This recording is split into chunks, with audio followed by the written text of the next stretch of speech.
ಒಂದು ಕ್ವಾರ್ಟರ್ಗೆ ಇಷ್ಟು ಅಥವಾ ಒಂದು ಫುಲ್ ಬಾಟಲ್ಗೆ ಇಷ್ಟು ಮತ್ತು ಇದಿಷ್ಟು ಅನ್ನುವಂಥದ್ದನ್ನು ತಾವು ಜಾಹೀರಾತಾಗಿ ಕೊಡ್ತೀರಿ. ಮೊದಲನೇದಾಗಿ ನೀವು ಆ ರೀತಿ ಜಾಹೀರಾತನ್ನು ಕೊಡ್ಬೋದಾ, ಕೊಡೋ ಹೋಗಿಲ್ವ ಮದ್ಯಪಾನವನ್ನು? ಮೊದಲನೇ ಕಾನೂನು ಉಲ್ಲಂಘನೆ ಆಯಿತಾ? ಈ ಮದ್ಯಪಾನವನ್ನು ತಾವು ಹೋಮ್ ಡೆಲಿವರಿಯಲ್ಲಿ ದುಡ್ಡು ಇಸ್ಕೊಳ್ಳೋ ರೀತಿ ಮಾಡ್ತೀರಾ? ಅಕಸ್ಮಾತ್ ಆತ ಒಂದು 10,000 ರೂಪಾಯಿ ಬಾಟಲು, 15,000 ರೂಪಾಯಿ ಬಾಟಲನ್ನ ಆರ್ಡರ್ ಮಾಡಿ ಅವರ ಒಂದು ಮನಸ್ಥಿತಿಯಲ್ಲಿ ಕೊಡೋವಂಥವ್ನಿಗೆ ಹೊಡೆದು ಕ್ರೈಮ್ ಮಾಡಿದ್ರೆ ಏನು ಮಾಡ್ತೀರಿ? ಸ್ವಿಗ್ಗಿ, ಝೊಮ್ಯಾಟೊ ಈ ರೀತಿಯಾಗಿ ಮಾಸ್ಕ್ ಹಾಕ್ಕೊಂಡು ಕೆಲಸ ಮಾಡ್ತಿದ್ದಾರೆ ಸರ್. ಗೊತ್ತಾಗ್ಬಿಡಿದ್ರೆ ನನ್ನ ಪರಿಚಯ ಗೊತ್ತಾಗಬಾರ್ದು, 100 ರೂಪಾಯಿ 200 ರೂಪಾಯಿ 300 ರೂಪಾಯಿ ದುಡಿಯೋ ಅಂತ ಮಾಡ್ತಿದ್ದಾರೆ. ಎಲ್ಲೋ ಒಂದು ಕಡೆ ಅವ್ರನ್ನ ತಿರ್ಗಾ ತಿಳ್ಳಂಗಾಗುತ್ತೆ. ಎಲ್ಲೋ ಒಂದು ಕಡೆ ನಿಮಗೆ ದುಡ್ಡು ಆಗಬೇಕು ಅಂತ ಹೇಳಿ ತಾವು ನನ್ನ ಮನೆಗೂ ಕೂಡ ನೀವು ನೀರು ಕೊಡೋಕ್ಕಾಗ್ತಿಲ್ಲ, ನಾನು ಎಣ್ಣೆನ ಸಪ್ಲೈ ಮಾಡ್ತೀನಿ ಅಂತ ಅಂದರೆ ಇದು ಬಹಳ ಒಂದು ಎಲ್ಲೋ ಒಂದು ಕಡೆ ಸಮಾಜವನ್ನು ಬೇರೆ ಕಡೆ ಕರ್ಕೊಂಡು ಹೋಗ್ತಾ ಇದ್ದಾರೆ ಅಂತ. ಈ ವಿಡಿಯೋನ ನೋಡ್ತಿರೋಂಥ ಎಷ್ಟೋ ಯುವಕರು ಗೊತ್ತಿರುತ್ತೆ ಅಥವಾ ಎಷ್ಟೋ ವಯಸ್ಸಾಗಿರೋರು ಗೊತ್ತಿರ್ತವೆ. ಆಲ್ಮೋಸ್ಟ್ ಹೆಣ್ಮಕ್ಳುಗಳು ಗಂಡು ಮಕ್ಕಳಿಗಿಂತ ಜಾಸ್ತಿನೇ ಮದ್ಯಪಾನವನ್ನು ಮಾಡ್ತಿದ್ದಾರೆ. 10ನೇ ಕ್ಲಾಸ್ ಮಕ್ಕಳು, 12ನೇ ಕ್ಲಾಸ್ ಮಕ್ಕಳುಗಳು ಅವ್ರ ಕೈಯಲ್ಲಿ ಈ ಸಿಗರೇಟ್ಗಳಿರುವಂಥದ್ದು, ಜನ್ರೇಷನ್ ಗ್ಯಾಪು, ಜೆನ್ಸಿ ಜಮಾನ ಅಂತ ಹೇಳಿ ಅತಿ ವೇಗವಾಗಿ ಮಕ್ಕಳುಗಳು ಅವ್ರ ನಿರ್ಲಕ್ಷ್ಯತೆಯಿಂದ ಎಲ್ಲ ಚಟಗಳಿಗೂ ಬೀಳ್ತಾ ಇದ್ದಾರೆ. ಲೋಹಿತ್ ಸರ್, ನಮಸ್ತೆ. ನಮಸ್ಕಾರ ಸರ್. ಸರ್, ಹೇಗಿದ್ದೀರಾ? ಚೆನ್ನಾಗಿದ್ದೀನಿ ಸರ್. ಎಸ್, ಇವತ್ತಿನ ಪ್ರಶ್ನೆ ಸರ್, ಸರ್ಕಾರ ಮದ್ಯ ಮಾರಾಟವನ್ನು ಆನ್ಲೈನ್ ಮೂಲಕ ಮನೆಗೂ ತಲುಪಿಸಬೇಕು ಅಂತ ಹೊರಟಿದೆ. ಎಸ್, ಈ ಒಂದು ನಿರ್ಧಾರ ಸರಿನಾ, ಅಥವಾ ಈ ನಿರ್ಧಾರದಿಂದ ಆಗುವಂತಹ ಅನುಕೂಲ ಅಥವಾ ಅನಾನುಕೂಲಗಳೇನು ಸರ್? ಸರ್, ಇದರಲ್ಲಿ ಅನುಕೂಲ ಆಗುತ್ತೆ ಅನ್ನುವಂಥ ಪ್ರಸ್ತಾಪನೆ ನೋಡಿದಾಗ ಸರ್ಕಾರ ಹೇಳಿದೆ ಅನುಕೂಲ ಏನು ಅಂದರೆ ಸರ್ಕಾರದ ಬೊಕ್ಕಸೆಗೆ ಹಣ ಸೇರಿಕೊಳ್ಳುತ್ತೆ ಅನ್ನೋದು ಮಾತ್ರ ಅನುಕೂಲ. ಅನಾನುಕೂಲತೆ ತುಂಬ ಆಗ್ತವೆ. ಯಾವ ರೀತಿ ಅಂದರೆ, ಈಗ ಆನ್ಲೈನ್ ಮುಖಾಂತರ ತಾವು ಮದ್ಯವನ್ನು ತಾವೇನಾದರೂ ಮನೆಗೆ ತರಿಸ್ಕೊಳ್ಳುವಂಥ ಪಾಲಿಸೀಸ್ಗಳನ್ನ ಕೊಟ್ಟಾಗ ಏನು ನಮ್ಮ ದೇಶದ ಕಾನೂನು ಇದೆಯೋ, ಅಂದರೆ ಮಕ್ಕಳುಗಳಿಗೆ 18 ವರ್ಷದ ಒಳಪಟ್ಟ ಮಕ್ಕಳುಗಳಿಗೆ ಅದು ತಲುಪಬಾರ್ದು, ಅವ್ರ ಒಳಗಡೆ ಬರಬಾರ್ದು ಅಂತಿದೆಯಲ್ಲ, ಅದು ಎಲ್ಲೋ ಒಂದು ಕಡೆ ಮಿಸ್ಯೂಸ್ ಆಗ್ತವೆ. ತಾವು ನೋಡಿರುವಂಥ ಹಾಗೆ ಈಗ ಸಮಾಜದಲ್ಲಿ 10ನೇ ಕ್ಲಾಸ್ ಮಕ್ಕಳು, 12ನೇ ಕ್ಲಾಸ್ ಮಕ್ಕಳುಗಳು ಅವ್ರ ಕೈಯಲ್ಲಿ ಈ ಸಿಗರೇಟ್ಗಳಿರುವಂಥದ್ದು, ಜನ್ರೇಷನ್ ಗ್ಯಾಪು, ಜೆನ್ಸಿ ಜಮಾನ ಅಂತ ಹೇಳಿ ಅತಿ ವೇಗವಾಗಿ ಮಕ್ಕಳುಗಳು ಅವ್ರ ನಿರ್ಲಕ್ಷ್ಯತೆಯಿಂದ ಎಲ್ಲ ಚಟಗಳಿಗೂ ಬೀಳ್ತಾ ಇದ್ದಾರೆ. ಎಲ್ಲೋ ಒಂದು ಕಡೆ ಇದನ್ನು ಪ್ರಮೋಷನ್ ಮಾಡ್ತಾರಾ ಅನ್ನೋದು ಭಯ. ಸರಿ, ತಾವು ಪಾಲಿಸಿಯನ್ನು ತಂದಾಗ ಯಾವ ರೀತಿ ಅದನ್ನು ನೀವು ಜಾರಿ ತೊಗೊಂಬರ್ತೀರಿ? ಮೊದಲನೇದಾಗಿ ಮೊಬೈಲ್ ಆ್ಯಪ್ನ ನೀವೇ ಬಿಡ್ತೀರಾ ಅಂತ ಅನಿಸುತ್ತೆ. ಆನ್ಲೈನಲ್ಲಿ ನೀವು ಹೇಗೆ ನಾವು ಸ್ವಿಗ್ಗಿ, ಝೊಮ್ಯಾಟೊವನ್ನು ಯೂಸ್ ಮಾಡ್ಕೊತಿದ್ದೀವೋ ಆ ರೀತಿ ನೀವು ಸ್ವಿಗ್ಗಿ, ಝೊಮ್ಯಾಟೊಲ್ಲಿ ಬರುವಂಥದ್ದು ಆಹಾರ.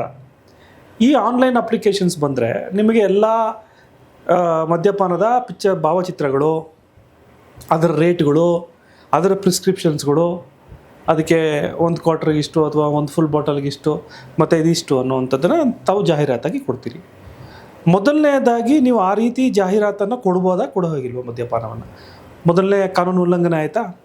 ಎರಡನೇದು, ಇದನ್ನು ಯಾರೂ ಕೂಡ ಕಾಪಿ ಮಾಡಿ ಎಲ್ಲೋ ಒಂದು ಕಡೆ ಸಮಾಜದಲ್ಲಿ ಡೂಪ್ಲಿಕೇಟನ್ನು ಮನೆಗಳಿಗೆ ತಲುಪಿಸೋ ರೀತಿ ಮಾಡಿದಾಗ ಅಲ್ಲೂ ಕೂಡ ಆರೋಗ್ಯದ ಹಾನಿಕರ. ಮತ್ತು 4ನೇದು, ಈಸಿ ಆ್ಯಕ್ಸಸ್ ಆಗಿಬಿಡುತ್ತೆ.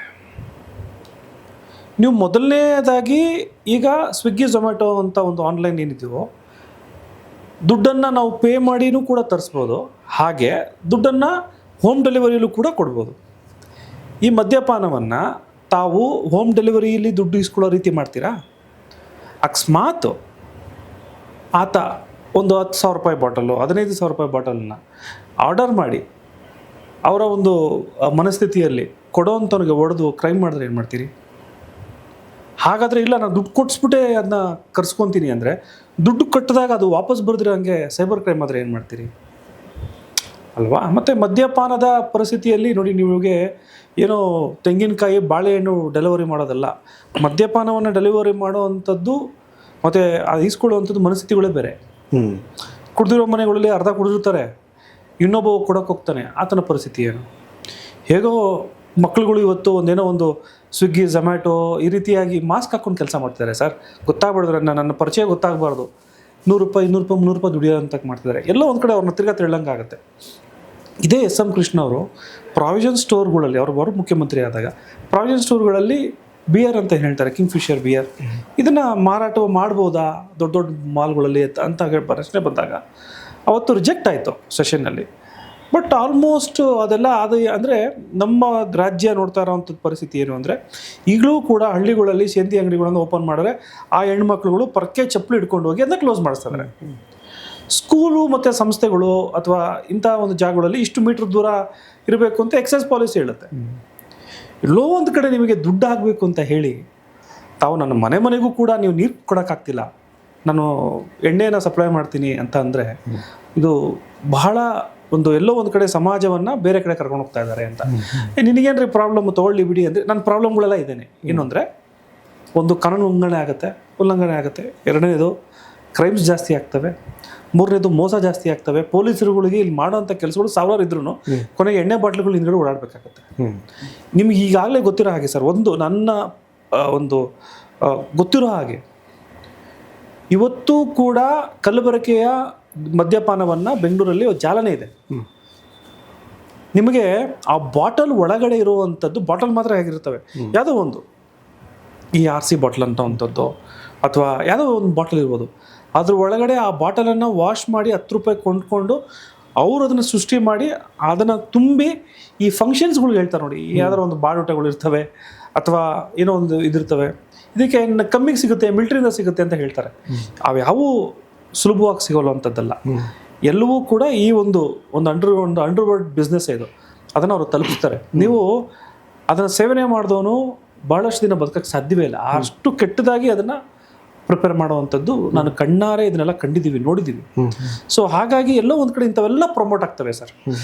ಇದೇ ದೇಶದಲ್ಲಿ ಭಾರತ ದೇಶದಲ್ಲಿ ಕೆಲವು ರಾಜ್ಯಗಳಲ್ಲಿ ಮದ್ಯಪಾನ ಮಾರಾಟವೇ ಇಲ್ಲ, ಅದು ದೊಡ್ಡ ತಪ್ಪು ಅನ್ನೋ ರೀತಿ ಇದ್ದಾಗ ಎಲ್ಲೋ ಒಂದು 350, 500, 600 ಕಿಲೋಮೀಟರ್ ದೂರದಲ್ಲಿರೋರು ನಾವು ನನ್ನ ಮನೆಗೆ ಕಳಿಸ್ತೀನಿ ಅನ್ನುವಂಥದ್ದು ಆಲೋಚನೆ ಮಾಡಬೇಕಾಗಿರುವಂಥದ್ದು. ಮೊದಲನೇದಾಗಿ ಕಾಂಗ್ರೆಸ್ ಅವ್ರಿಗೆ ಈ ಒಂದು ಮನಸ್ಥಿತಿ ಯಾಕಪ್ಪ ಬಂತು ಅನ್ನೋದು ಮೊದಲನೇದು. ಇವತ್ತು ನೀವು ಸಿಗರೆಟ್ನ ಆಗಲೇ ಮನೆ ಕಳಿಸ್ತಾ ಇದ್ದೀರಿ, ಅದರಲ್ಲಿ ನೀವು ಹೇಳ್ತಿದ್ದೀರಿ ಸಿಗರೆಟ್ನ ಕಳಿಸೋವಂಥ ಸಮಯದಲ್ಲಿ ಆ ಪ್ಯಾಕೆಟ್ ಮೇಲೆ ಮೈನರ್ಸ್ಗಳಿಗೆ ಸೇದ ಹಾಗಿಲ್ಲ, ಇದು ಮಾಡೋಂಗಿಲ್ಲ ಅಂತ ಹೇಳಿ. ನಿಮ್ಗೆ ಹೆಂಗೆ ಇವಾಗ ಬೀಡ ಅಂಗಡಿ ಮುಂದೆ ಎದುರುಗಡೆ ನೋಡಿ 18 ವರ್ಷದ ಮೇಲ್ಪಟ್ಟರೆ ನಾನು ಸಿಗರೇಟ್ ಕೊಡ್ತೀನಿ, ಬೋರ್ಡ್ ಹಾಕಿದ್ದೀರಾ, ಅದು ಬರೀ ಬೋರ್ಡ್ ಮಾತ್ರ ಅಂತ ಅನ್ಕೊಳ್ಳೋಣ. ಅಲ್ಲೂ ಕೂಡ ಯಾರೋ ಒಬ್ಬ ವ್ಯಕ್ತಿ ಸ್ಕೂಲ್ ಯೂನಿಫಾರ್ಮ್ ಹಾಕ್ತಕ್ಕ ಪಾಪ ಅವ್ನು ಕೊಡಲ್ಲ, ಒಪ್ಕೊಳ್ಳೋಣ. ಕಾಲೇಜನ್ನು ಹೋಗ್ತಿರೋನು ಫಸ್ಟ್ PU ಸೆಕೆಂಡ್ PU ಹೋಗ್ತಿರೋ 16-17 ವರ್ಷ ಆದರೂ ಕೂಡ ಅವ್ರ ಕೈಗೆ ತಲುಪ್ತಾ ಇದೆ. ಹಾಗಾದರೆ ಕಾನೂನು ಯಾಕೆ ಸ್ವಾಮಿ? ಸೊ ಹಾಗಾಗಿ ಇದರಿಂದ ಆಗ್ತಿರುವಂಥ ತಪ್ಪುಗಳು ಬಹಳ ದೊಡ್ಡದು ಸರ್. ಮುಂದಿನ ಸಮಯಗಳಲ್ಲಿ ಕಾನೂನಿನ ಹೋರಾಟವೇ ಆಗ್ಬೋದು. ಏನಾದರೂ ಹೆಚ್ಚು ಕಮ್ಮಿ ಈ ರೀತಿಯಾದ ಪಾಲಿಸಿಗಳನ್ನ ತಂದರೆ, ಈ ರೀತಿಯಾಗಿ ಜನರುಗಳಿಗೆ ಮನೆಗೆ ನಾನು ಕಳಿಸ್ತೀನಿ ಅನ್ನೋವಂಥದ್ದು ಎಂದಕ್ಕೆ ಬೇಕ್ರಿ? ಕುಡಿಯೋ ಚಟ ಇದ್ದವನು ಹೋಗಿ ತಗೊತಾನೆ, ಕುಡಿತಾನೆ, ಹೆಂಗೋ ನಡ್ಕೊಂಡು ಹೋಗ್ತಾ ಇದೆ. ಹೆಂಗೋ ಬಡ್ಡಿ ಮಕ್ಕಳು ನೀವು ಒಂದೊಂದು ಏರಿಯಾದಲ್ಲಿ 4 ರೋಡಲ್ಲಿ 4 ಬಾರ್ ಲೈಸೆನ್ಸ್ ಅನ್ನು ಕೊಡ್ತಾ ಇದ್ದೀರಾ, ನಿಲ್ಲಿಸಿಲ್ಲ. ದೊಡ್ಡ ದಂಧೆನೇ ಮಾಡ್ತಿದ್ದೀರಿ ಅಲ್ವರಾ?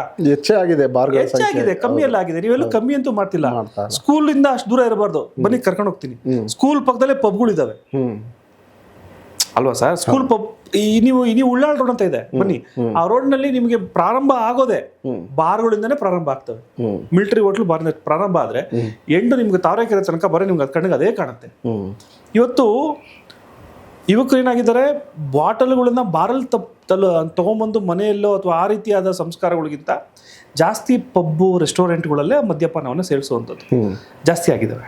ಆ ಮಿಂಚುಗಳು, ಆ ಒಂದು ಕಲರ್ಫುಲ್ ಎನ್ವೈರನ್ಮೆಂಟ್ ಮಾಡಿ ಏನೋ ಒಂದು ನೈಟು ಆ ನೈಟು ಈ ನೈಟ್ ಅಂತ ಮಾಡಿ ಇದೇ ಜಾಸ್ತಿ ಆಗಿದೆ. ಇದರಲ್ಲಿ ಸರ್ ನಿಮ್ಗೆ ಇನ್ನೊಂದು ಹೇಳ್ತೀನಿ ಸರ್, ರಿಪೋರ್ಟ್ ಬಂದಿದೆ, ಮದ್ಯಪಾನದ ರಿಪೋರ್ಟ್ ಬಂದಿದೆ. ಗಂಡು ಮಕ್ಕಳ ಸಂಖ್ಯೆ ರಾಜ್ಯದಲ್ಲಿ 15.97% ಮದ್ಯಪಾನವನ್ನು ಸೇರಿಸುವಂಥದ್ದು ಅನ್ನೋದು ಒಂದು ಇದೆ. ಹಾಗೆ ಹೆಣ್ಮಕ್ಳನ್ನು ತೋರಿಸಿದ್ದಾರೆ, 0.9 ಹೆಣ್ಮಕ್ಳು ಮದ್ಯಪಾನವನ್ನು ಸೇವನೆ ಮಾಡ್ತಿದ್ದಾರೆ ರಾಜ್ಯದಲ್ಲಿ ಅಂತ ಕೊಡಿದ್ದಾರೆ. ನಂಬ್ತೀರಾ ನೀವು? ಇಲ್ಲ. ಇವತ್ತು ಈ ವಿಡಿಯೋನ ನೋಡ್ತಿರುವಂಥ ಎಷ್ಟೋ ಯುವಕರು ಗೊತ್ತಿರುತ್ತೆ ಅಥವಾ ಎಷ್ಟೋ ವಯಸ್ಸಾಗಿರೋರು ಗೊತ್ತಿರ್ತವೆ, ಆಲ್ಮೋಸ್ಟ್ ಹೆಣ್ಮಕ್ಳುಗಳು ಗಂಡು ಮಕ್ಕಳಿಗಿಂತ ಜಾಸ್ತಿನೇ ಮದ್ಯಪಾನವನ್ನು ಮಾಡ್ತಿದ್ದಾರೆ. ಉದಾಹರಣೆ, ನ್ಯೂ ಇಯರ್ನಲ್ಲಿ 12 ಗಂಟೆ ಆದಮೇಲೆ 3 ಗಂಟೆ ಆದಮೇಲೆ ತಾವು ಮಾಧ್ಯಮದ ತೋರಿಸುವಂಥ ರಿಪೋರ್ಟ್ಸ್ಗಳೇ ಸಾಕು. ಈಕ್ವಲ್ ಆಗಿ ಅದಕ್ಕಿಂತ ನೀನೇನೋ ಗಂಡಸು, ನನಗಿಂತ ಈಗ ಜಾಸ್ತಿ ನಾನು ಕುಡ್ತೀನಿ ಅನ್ನೋವಂಥ ಸಿಚುವೇಶನ್ ಬಂದಿದೆ. ಸೊ ಫಸ್ಟ್ ಆಫ್ ಆಲ್ ಈ ರಿಪೋರ್ಟೇ ತಪ್ಪು. ಹೆಂಗ್ ಮಾಡ್ಬಿಟ್ಟೆ ಸೆನ್ಸಸ್? ನೀನು ಮನೆಗೆ ಹೋಗಿ ಸೆನ್ಸಸ್ ಮಾಡಿದ್ಯಾ? ಅಮ್ಮ ನೀನ್ ಕುಡಿತೀಯಾ, ನಿಮ್ಮ ಗಂಡ ಕುಡಿತ ಅಂತ ಕೇಳಿದ್ಯಾ? ಹೆಂಗ್ ಮಾಡಿದೀರಾ ಸೆನ್ಸಸ್? ಮಾರಾಟದ ಮೇಲೆ ಮಾಡಿದ್ದೀರಾ? So this all wrong. Yes ಇವೆಲ್ಲ ಸ್ಟುಪಿಡ್ಗಳು ಮಾಡ್ತಾರೆ ಗೊತ್ತಾ. ಇವರೊಬ್ರು ಮಿನಿಸ್ಟ್ರುಗಳು, ಇವ್ರಿಗೊಂದು ಸರ್ಕಾರ, ಅವ್ರ ಕೆಳಗಡೆ KS ಆಫೀಸರ್ಗಳು, ಅವ್ರಿಗೊಬ್ರಿಗೆ IAS ಆಫೀಸರ್ಗಳು, ನಮ್ಮ ದುಡ್ಡಿನಲ್ಲಿ ಮಾಡ್ತಿರುವಂತ ರಾಂಗ್ ಪಾಲಿಸೀಸ್ಗಳು ಸರ್. ನೀವು ಜನಗಣತಿನೇ ಸರಿಯಾಗಿ ಮಾಡಿರಲ್ಲ ಅಂತ ತಿರ್ಗಾ ಕೋರ್ಟ್ಗೆ ಹೋಗಿ ರಿಪೋರ್ಟ್ ಬಂದು ಮಾಡಿರುವಂಥದ್ದು. ಮದ್ಯಪಾನವನ್ನ ನೀವು 15% ಕುಡಿದ್ರೆ ಅಂತ ಹೆಂಗಪ್ಪ ಹೇಳ್ತೀಯ ನೀನು? ಹೆಂಗ್ ಸೆನ್ಸಸ್ ಮಾಡಿದೆ? ರಿಪೋರ್ಟ್ ಕೊಡು. ಸೇಲ್ಸ್ ಮೇಲೆ ಕೊಟ್ಟ? ಹಂಗಾದ್ರೆ ಬಾರಲ್ಲಿ ಬಂದು ಯಾರು ಕೊಂಡ್ಕೊಂಡು ಹೋದ್ರು ಅವ್ರ ಮೇಲೆ ನೀನು ಸೆನ್ಸಸ್ ಮಾಡಿದ್ಯಾ? ತಗೊಂಡೋಗ್ಬಿಟ್ಟು ಅವ್ರ ಹೆಂಡತಿ ಕೊಟ್ಟವನು, ಇಬ್ರು ಸೇರಿ ಕುದುರಿದ್ದಾರೆ, ಸಮಾಜ ಬದಲಾಗಿದೆ, ನೀನ್ ಬರೀ ಅವನ ಮೇಲೆ ಯಾಕೆ ಹಾಕ್ತೀಯಾ? ಸತ್ಯ ಹೇಳೋಣ, ತಪ್ಪೇನಿಲ್ಲ. ಸೊ ಹಾಗಾಗಿ ನೀವು ರೆಸ್ಟೋರೆಂಟ್ಗಳಲ್ಲೂ ಅಷ್ಟೇ ಈಕ್ವಲ್ ಆಗಿ ಟೇಬಲ್ ಶೇರ್ ಮಾಡ್ತಾರೆ. ನಾಳೆ ದಿನ ಲೇಡೀಸ್ ಅಸೋಸಿಯೇಷನ್ ನಿಮ್ಮ ಮೇಲೆ ಆರೋಪ ಮಾಡ್ಬೋದು, ಏನು ಇವರು ಹೆಣ್ಮಕ್ಳು ಕುಡಿತಾರೆ ಅಂತ ಹೇಳ್ತಾ ಇದ್ದಾರೆ. ಅವ್ರಿಗೆ ಗೊತ್ತಲ್ಲ, ಏನು ಆರೋಪಗಳು ಏನು ಇಲ್ಲ.